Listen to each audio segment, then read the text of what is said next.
시청자 여러분, 10월 10일 오늘은 북한의 노동당 창건 기념일입니다. 북한에서는 김일성과 김정일 생일, 그리고 지난달 9일이죠. 9월 9일 북한 정권 수립일과 함께 조선노동당 창건 기념일을 4대 민족 명절이라고 부른다고 합니다. 한미 군 당국은 북한 노동당 창건 기념일을 맞아서 북한이 추가 도발을 할지 여부에 촉각을 곤두세우고 있는데요. 현재까지 별다른 도발이 임박했다는 징후는 확인되지 않았다, 이렇게 밝히고 있습니다.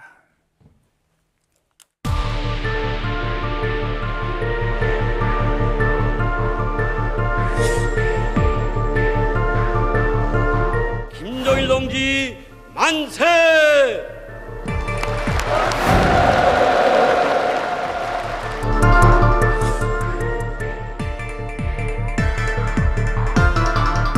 날강도 미제를 씨도 없이 죽당쳐버릴 멸족이 투지를 않고 한미 대결의 역사를 끝내기 위한 최후 결사들의 총궐기에 나서며 일촉즉발이 첨예한 정세 요구에 맞게 언제나 긴장되고 동원된 태세에서 전투적으로 일해 나가야 하겠습니다.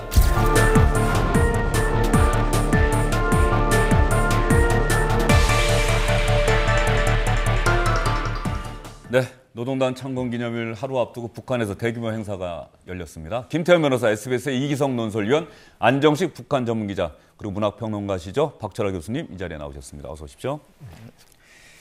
안정식 북한 전문기자에게 먼저 질문을 드려야 될 것 같습니다. 어제 대규모 행사는 벌였는데 추가 도발은 아직 하지 않고 있어요.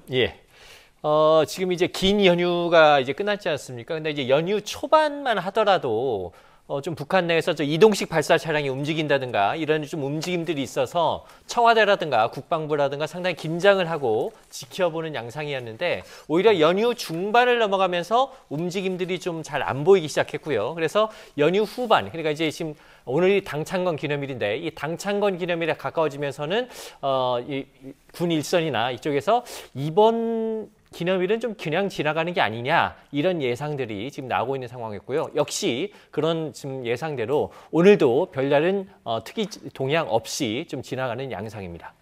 통상적으로 북한이 뭔가 기념일이라고 부르는 날을 앞두거나 뒤로 해서 도발 행위를 해왔다, 이런 분석들이 나오고 있지 않습니까? 실제로 이제 과거 사례를 보면은요, 지금 화면에서 보시는 것처럼 1차 핵실험이 10월 9일 날, 즉 당창건 기념일 하루 전이었고요. 그리고 이제 3차 핵실험이 2월 12일 날, 이게 이제 보면 김정일 생일이 2월 16일이기 때문에 바로 나흘 전이었고, 4차 핵실험이 1월 6일, 김정은 생일이 1월 8일이니까 이틀 전에 있었고요. 5차 핵실험은 9월 9일, 정권 수립 기념일 날 있었습니다. 북한이 어쨌든 그 역사적인 기념일들을 기념해서 뭔가를 벌이는 패턴이 과거에 그 사례적으로 증명이 되기 때문에 이번에도 이 당창건 기념일, 더구나 김정은이 지난달에 성명을 통해서 직접 개인 명의의 성명을 통해서 사상 최대의 초강경 대응 조치 이런 걸 공언을 했기 때문에 당연히 10월 10일 날을 전후해서 뭔가가 있지 않겠느냐라는 예상을 해왔었는데요. 지금 상황으로 보면 지금은 약간 좀 관망세에 머물러 있는 것이 아닌가, 이런 생각도 해보게 됩니다. 조금 전에 나왔던 CG 화면 다시 한번 보여주시겠습니까? 북한의 기념일과 북한의 도발, 주로 핵실험이었던 것 같은데요. 1차, 3차, 4차, 5차. 그런데 여기 빠져 있습니다만은 6차 핵실험 말이죠. 지난달에 있었는데 9월 3일인가 그랬으니까는 마찬가지로 북한 정권 수립 기념일을 앞두고 했다가 이렇게 볼 수가 있겠네요. 그렇죠. 정권 수립 기념일을 이제 앞두고 했는데, 그러니까 그거보다 한 6일 정도 빨리 한 거는 좀 일반의 예상을 좀 뛰어넘어서 좀 며칠 있어야 긴장 국면에 들어간다라고 생각을 했는데 그보다 한 템포 앞서서 그렇게 한 거라고 볼 수가 있습니다. 그 맥락으로 보면 오늘 지나가더라도 그러면 이번 당창건 기념일은 이제 지나가는 건가? 라고 약간 마음을 풀 시점에 미사일 같은 걸 발사할 가능성은 있다고 봅니다. 최근에 북한을 다녀온 러시아 의원이 북한이 추가 도발할 것이다, 미사일 발사할 것이다, 이런 얘기 했습니다. 네, 그렇습니다. 안톤 모로조프라고요. 러시아 이제 하원 의원이었는데 2일부터 6일까지 이제 북한을 평양을 다녀왔습니다. 그래서 김영남 북한 최고인민회의 상임위원장하고 여러 가지 얘기를 나눴는데 그 얘기를 갖다가 일본의 교도통신하고 이제 인터뷰를 하면서 나온 얘기거든요. 어떤 얘기냐 하면 이런 얘기입니다. 김영남 상임위원장이 이런 얘기를 했다고 하죠. 새로 우리가 미사일을 발사할 것이다. 이렇게 하면서 이 거리하고 또 뭐 사거리, 유형 이런 얘기를 하고 가장 또 중요한 것은 수학 공식까지 보여줬다는 거예요. 그러면서 이 미사일이 미국 서부까지 도달할 것이다, 서해안까지 도달할 것이다 이렇게 얘기를 했다는데 가장 중요한 건 이거지 않겠습니까? 언제 할 것이냐라고 이렇게 물어봤더니 그 김영남 상임위원장이 이런 얘기를 했다고 합니다. 조만간이라고 얘기를 했는데 모로조프 의원은 자기가 생각하기에는 아마 그것이 쌍십절인 10월 10일일 것이다라고 자기가 생각했다는 거예요. 그러면서 하는 말이 그 북한이 왜 그러면은 그 10월 10일 날 미사일을 발사하느냐 얘기를 했더니 지난달 그 트럼프 대통령이 그 북한을 완전히 파괴한다, 로켓맨 이렇게 하면서 북한 쪽에서는 그걸 갖다 이제 선전포고라고 얘기를 하지 않았습니까? 그 선전포고에 대응하기 위해서 미사일을 발사할 것이다라고 얘기했다고 얘기를 하고 있습니다. 아직까지 안심할 수는 없는데 북한이 추가 도발한다고 한다면 과연 어떤 추가 도발 행위를 할 거라고 안정식 기자는 전망합니까? 뭐 이제 계속해서 예상하다시피 이제 태평양으로 미사일을 쏠 텐데 지금까지 발사된 게 이제 화성 12형 미사일이 한 2,700 날아간 게 있고 3,700 날아간 게 있습니다. 근데 이제 그보다 더 사거리가 긴 화성 14형을 쏘는데 화성 14형이 이제 최대 사거리가 한 12,000km 이렇게까지 예상이 되는데요. 그 사거리를 다 쏘지 않더라도 적어도 한 6,000 내지 7,000 정도 이상 날아가는 그런 화성 14형 미사일, 즉 ICBM급 미사일을 쏠 가능성이 있고요. 그다음에 이제 또 한 가지 주목받는 것은 지금 잠수함 발사 탄도 미사일 SLBM인데 지금 이제 그 신포항에서 잠수함 발사 탄도 미사일을 쏠 수 있는 이 신포급 잠수함의 움직임이 계속 포착이 되고 있거든요. 그리고 이제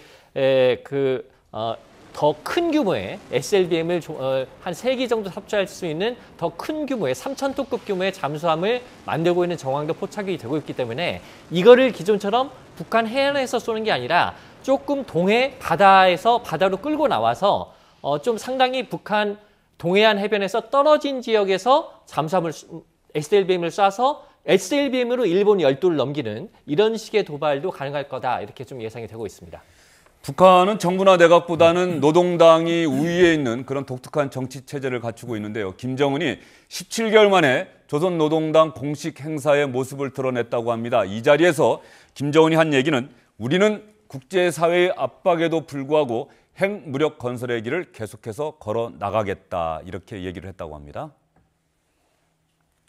조선노동당 위원장 동지께서는 조성된 정세와 오늘의 현실을 통하여 우리 당이 경제 건설과 핵무력 건설의 병진 노선을 틀어주고 주체 사회주의 한계를 따라 힘차게 전진하여 온 것이 천만 번 옳았으며 앞으로도 변함없이 이 길로 나가야 한다는 데 대하여 확언하시었다.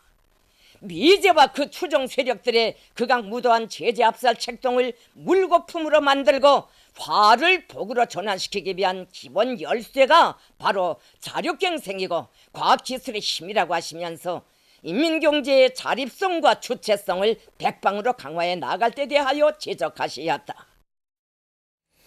결과적으로 북한의 통치 이념이라고 할 수 있을까요? 경제와 핵무력 건설을 동시에 추진한다. 예. 병진이라고 하나요? 병진 노선? 병진 노선 이제 김정은 시대에 들어서서 김정은 시대에 이제 당 노선으로 제시를 한 것이죠. 그러니까 이제 핵 개발은 계속 해야 되는데 그것 때문에 이제 경제를 방기할 수 없으니까 북한식의 논리는 뭐냐면 핵이라는 절대 무기가 북한에서 확보가 되면 나머지 재래식 무기를 사거나 하는데 돈을 쓸 필요가 없으니까 나머지 돈으로 경제를 발전시키겠다라는 게 북한식의 논리입니다. 그래서 핵과 경제를 같이 나가겠다라는 병진 노선이고 그 얘기는 또 뒤집어 얘기하면 절대로 핵을 포기하지 않겠다라는 것이죠. 그래서 이번에도 역시 핵경제 병진 노선을 이제 주창을 하면서 핵무력의 그 어떤 목표를 위대한 과업을 끝까지 완수하겠다 이렇게 선언을 했습니다. 북한 내부적으로는 핵무력 건설과 경제 건설이 같이 갈 수 있다라고 생각할진 모르겠습니다만 국제사회에서는 북한이 핵을 포기하지는 않는 한 경제가 나아질 수 있을 거라는 생각을 아무도 안 하는 거 아니겠어요? 그렇습니다. 사실 북한과 같은 나라에서는 이제 극도의 기하선상에서 주민들이 먹고 살 수 있는 정도는 이른바 자력갱생으로 할 수도 있습니다. 뭐 세 끼 먹는 거 2끼 먹고 어쨌든 밥 먹는 거 옥수수 먹으면 살 수는 있으니까 살 수는 있는데 정말 제대로 된 경제 성장을 하려면 해외에서 투자도 들어가고 여러 가지 이제 해외와 수출 수입이 이루어져야 가능한데 핵 개발을 하면 계속 유엔의 제재로 인해서 갈수록 고립되지 않습니까? 그렇게 고립으로 가다 보면 경제 발전은 안 되는 거거든요. 그래서 사실은 북한이 주장하는 핵과 경제를 같이 가겠다는 거, 그리고 외부에서 볼 때는 핵을 개발하니까 고립을 시키는 거, 이게 절대 같이 양립할 수 없는 이런 부조화스러운 어떤 행진이 계속되고 있다라고 봐야 될 것 같습니다. 결과적으로 부조화스러운 노선을 추진한다라고 하는 것은 김정은의 통치 기반이 단단해 보이긴 하지만은 위험할 수도 있다, 이런 추측도 가능할 것 같은데요. 그래서인지 최근 열렸던 조선노동당 중앙위원회 회의에서 여동생이 김여정의 초고속 승진이 눈에 띄인다, 이런 기사 김태현 변호사도 봤죠? 그렇습니다. 김여정이 만 30이 안 된 걸로 알려져 있죠. 김정은 위원장의 친동생인데 처음에 공직에 들어온 게 2014년입니다. 그러니까 만 30이 되긴 한 20대 후반에 2014년에 공직에 입문했는데 3년 만에 당 정치국 후보위원에 임명이 됐습니다.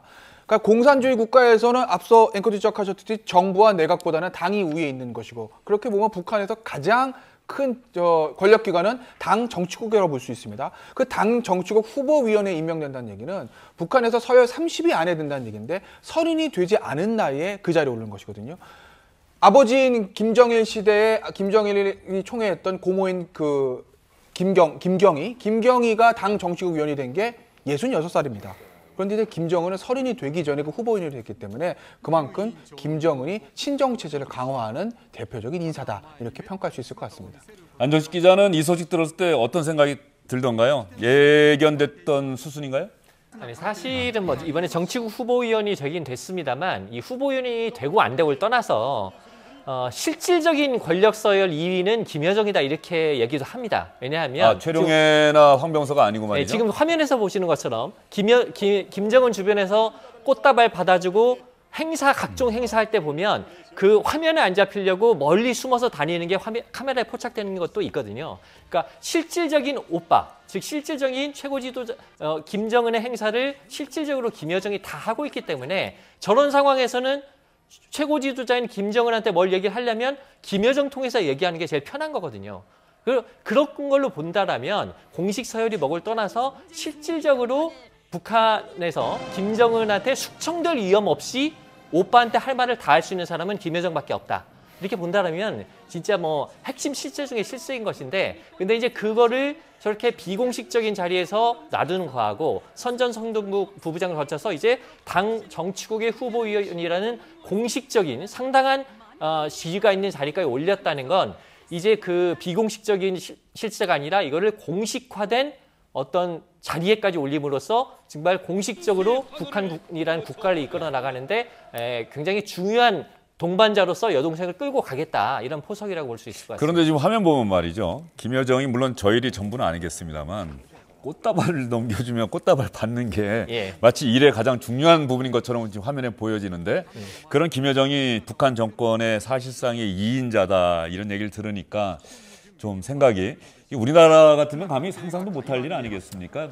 동생이라고 하는 이유로 권력 서열 2위가 된다, 이런 얘기를 우리나라에서는 상상할 수 없는 일인데 말이죠. 북한은 제가 몇 번 말씀드린 적이 있지만 세계에서 아주 유일한 유교식 사회주의 국가입니다. 그래서 김일성 시대부터 백투혈통을 아주 강조해 왔거든요. 근데 잘 아시다시피 지난번 장성택 처형 이후, 그다음에 배다른 형이긴 하지만 김정남 독살 이후 사실은 김정은은 주변에 자신을 옹유해줄 백두혈통을 별로 갖고 있지 못하죠. 그러니까 이런 상황에서는 피부 치인 김여정에게 점점 심리적 어떤 의지라고 할까요? 그런 것을 할 수밖에 없는 상황이 아닌가, 저는 그렇게 봤습니다. 여동생 김여정과 함께 또 이번에 승진한 사람이 누가 있는지, 누구를 주목해서 봐야 할지 안정식 기자가 좀 설명을 해주시죠. 아까 말씀하셨지만 이제 제가 이제 최룡해 말씀하셨지 않습니까? 이제 제가 말씀드린 김여정이 핵심 실세라는 건 실질적으로 이제 김정은에게 숙청되지 않고 할 말을 다 할 수 있는 유일한 사람이라는 것이고, 공식적인 직위로 보자라면 이번에 최룡해가 굉장히 또 보폭을 넓혔습니다. 지금 화면에서 보시는 것처럼, 지금 화면에서 보시는 건 뭐냐면 저 의미가 그겁니다. 이제 조선노동당의 이제 당 중앙위원회 밑에 정치국, 정무국, 당중앙군사위원회가 주요한 3대 기구인데요. 정치국 상무위원이 북한 최고 의사결정 기구입니다. 그 의사결정기구에 5명이 있는데 그 상무위원 5명 중에 정무국과 당중앙군사위원회에 같이 이름을 올리고 있는 사람이 김정은 말고는 최룡해가 유일합니다. 이번에 최룡해가 당중앙군사위원이 됨으로써 정치국뿐만 아니라 정무국, 당중앙군사위원까지 이제 최룡해가 이름을 올렸는데 이거는 이 당장의 이 표에서 나타나는 것처럼 김정은 다음에 실질적인 당정을 아우르는 2인자의 위치를 김정은이 다시 부여를 했다 이렇게 볼 수 있을 것 같습니다. 그러니까 이제 이 전까지는 지금 보시는 거는 이제 최룡해가 이번에 아래 빨간색 2직위를 더 얻음으로써 8개의 직위를 갖게 됐다는 건데 김정은의 측근으로 이제 황병서 총정치국장 많이 얘기됐지 않습니까? 그래서 황병서와 최룡해가 약간의 투톱 체제로 뭐 당과 군을 나눠서 좀 지휘를 하고 있다 이런 얘기도 있었는데 이번에 최룡해가 군 분야까지 이제 역할을 넓힘으로써 황병서 좀 정체되어 있는 황병서보다는 최룡해가 전반적인 모든 것을 관할할 수 있는 그런 위상과 역할을 김정은이 좀 부여했다 이렇게 해석할 수 있을 것 같습니다. 최룡해가 김정은 체제가 들어선 이후에 핵심 측근 자리를 굳히긴 했는데 중간에 지방 어디 농장으로 가서 몇 달 동안 정신교육 받고 왔다 이런 얘기도 있지 않았습니까? 그렇습니다. 혁명화 교육을 갖고 왔고요. 그리고 혁명화 교육 이후에 그러니까 잠시 안 보이다가 화면에 다시 드러났을 때 저희가 조선중앙TV 모니터를 열심히 해보면 약간 다리를 저는 듯한 모습이 보이기도 했습니다. 그래서 이제 추정컨대는 지방의 농장이나 이런서 혁명을 하다가 좀 다치기까지 하지 않았나 이런 추정도 가능한데요. 어쨌든 최룡해의 김정은 등장 이후, 김정은 체제 이후의 최룡해의 역할을 보면 총정치국장으로 군권을 잡고 정말 최측근으로 올라섰다가 약간 밀리는 듯 했다가 그리고 이제 다시 혁명화 됐다가 다시 복권하고 그다음에 이번에 다시 군까지 보폭을 넓히는 이걸 보면 얼마나 노회하고 처세술이 능란한가 이런 걸 우리가 단적으로 볼 수가 있습니다. 그러니까 김정은 앞에서는 물론 아들뻘이죠. 아들보다 더 어린 나이일 텐데 아들보다 더 어린 김정은한테 철저히 복종을 하면서 자기 운신의 폭을 넓혀가는 아주 노회하고 능란한 인물인데 사실 황병서는 보면은 이제 황병서하고 최룡해가 예전에 우리 인천 아시안 게임 때 안치천에 오기도 했습니다만 그날은 난리 났었죠. 그래서 예. 난리가 났어요. 그때 평을 보면 역시 황병서는 좀 굳어 있습니다. 사람이 이렇게 주변한테 말도 이렇게 편하게 해서 분위기를 이끌어가는 타입은 아니고 상당히 좀 굳어 있는 타입인데 최룡해는 역시 능수능란하게 분위기도 이끌고 뭐 술도 한잔 할 수 있고 이런 인물이기 때문에 김정은 입장에서는 지금처럼 북미 대립 구도가 심화하는 상황에서는 능력 있고 노회한 최룡해를 좀 더 측근으로 기용하면서 그 능력을 활용하는 게 더 필요하지 않겠느냐 이런 좀 예상도 했던 것 같습니다. 최룡해가 혁명화 교육 받았다. 그렇다고 한다면 충성심 검증을 잘 통과했다. 이렇게 볼 수도 있을 것 같고요. 또 하나 국가체육지도위원장 자리를 맡고 있어요. 그러다 보니까 내년 2월 평창 동계올림픽의 성공을 위한 최대 관건이 북한의 참가다. 최문성 강원도지사도 이 자리에 나와서 그런 얘기를 했거든요. 예. 최룡해가 그 자리를 맡고 있다는 것만으로도 북한의 참가 가능성 어느 정도 아예 없는 건 아니다. 이렇게 얘기할 수도 있다는 기사를 제가 본 기억이 있는데 안정식 기자 생각은 어때요? 그게 지금 이제 이제 떠도는 얘기 중에는 올해는 북한이 남북 교류 전혀 안 하고 있잖아요. 일단 올해는 조미 대결전, 그러니까 북미 대결전의 모든 걸 올인하는 시기다. 다른 거 다 하지 마라. 이렇게 지시했다는 얘기들이 물론 이제 확인은 안 되죠. 하지만 그런 얘기들이 좀 떠돌고 있습니다. 그래서 이런 분위기에서는 사실은 평창이고 뭐고 여기에 참가할 분위기는 아닌데요. 어쨌든 이제 평창 올림픽이 이제 올해는 아니니까 그렇게 되면 또 북한이 해가 바뀌면 또 약간 분위기를 바꿔갈 필요도 있는 거거든요. 그러면 만약에 북한의 타임 스케줄로 볼 때 올해 말까지 북미 대결전에서 뭔가 어느 정도 성과를 이루고 어느 정도 자기들이 생각하는 고지에 다다랐다고 한다면 내년 1월 1일 신년사를 기점으로 약간의 분위기 전환을 하는 이런 쪽을 시도해 볼 수가 있는데 그렇게 본다라면 분위기 전환할 때 이용할 수 있는 카드가 북한 입장에서 이용할 수 있는 카드로 보면 스포츠라는 게 제일 또 좋은 측면이 있거든요. 그래서 막판에라도 이렇게 좀 평창 올림픽에 일부라도 참가하는 쪽으로 결정할 가능성은 여전히 남아 있다고 봅니다. 여러 가지로 우리 정부나 평창 동계올림픽 조직위원회 입장에서는 답답한 상황이 계속되는 것 같습니다. 북한이 참가해줬으면 좋겠는데 북한은 계속해서 도발 행위를 하고 있고요. 이런 상황에서 북한의 참가를 장담할 수 없는 상황이고 이기성 위원, 북한의 조선노동당 창건 기념일인 동시에 예. 김정일이 노동당 총비서로 추대된 것도 이 즈음이라면서요? 그렇죠. 1997년 10월 8일 오늘 그동안 국방위원장이었지 않습니까? 20년이 됐네요. 그렇죠. 딱 20년이죠. 그래가지고 지금 그 노동신문도 그렇고 아까 10만 관중도 모이고 했을 때 가장 이렇게 뭐라 그럴까 생전의 업적도 얘기를 하면서 지금 하고 있는 노동신문 사설에 뭐 4개 면에 걸쳐서 이렇게 나왔습니다. 보시면은 위대한 김정일 총비서로 높이 추대. 그날의 환호성이 어제인 듯한데 어느덧 20년 흘렀다. 사실 어떻게 보면은 김정일 그 국방위원장이 핵무기를 개발한 초석을 놓은 사람 아닙니까? 그리고 아까 우리 안현식 기자가 얘기했다시피 이제 김정은 일때는 이제 병진 노선이었다면 그때는 선군 정치를 통해 가지고 또 이렇게 했는데 하여튼 이 여러 가지 얘기를 하면서 또한 이런 얘기도 했습니다. 또 한 명의 위인을 모시고 행성의 가장 높은 당으로서 천만의 당에 열렬 충실되다. 또 한 명의 위인이라는 건 당연히 김정은이겠죠.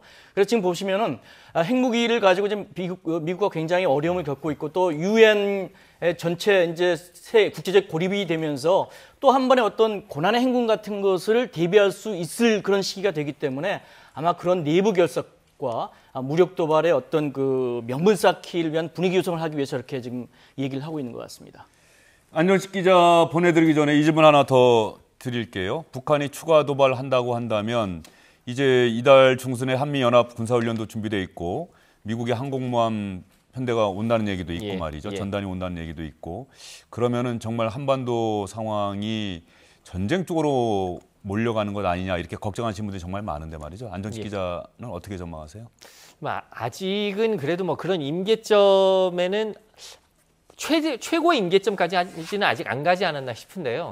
어제 이제 북한이 이 10월 10일을 조용히 넘긴다라면 제가 아까 이제 관망세인 것 같다는 말씀을 드렸던 게 김정은 개인 명의의 성명으로 초강경 대응 조치를 얘기를 한 이후에 비연비가 NLL 북쪽까지 넘어갔잖아요. 그래서 미국이 정말로 뭘 할 수도 있는 거 아닌가라는 이제 그 인상을 줬단 말입니다. 그러니까 이제 김정은 입장에서는 이게 미국이 말로만 전쟁할 수 있다라는 걸로 생각을 했는데 정말로 뭘 할지도 모르겠다. 그리고 최근에 이제 트럼프 대통령과 미국 국내 참모들 사이에도 상당히 이견이 있다는 거 아닙니까? 이걸 보면 트럼프라는 인물이 정말 어떤 인물일까?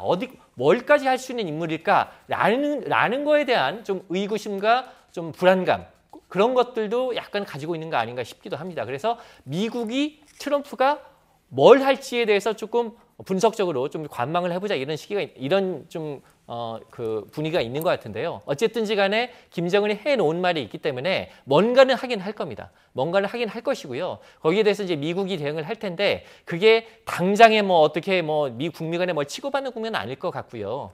일단은 유기가 좀 더 높아진 다음에 저는 그래도 대화 국면이 한 번은 오지 않겠는가라는 생각을 합니다. 그래서 그 극도의 위기선상에서 대화 국면이 한 번 와서 대화가 한번 시도가 되고 그게 안 됐을 경우에가 정말 지금보다 더한 위기 국면이 한번 더 올 수는 있다 이렇게 생각이 됩니다. 네, 안정식 북한 전문기자는 이쯤에서 보내드리도록 하겠습니다. 오늘 말씀 잘 들었습니다.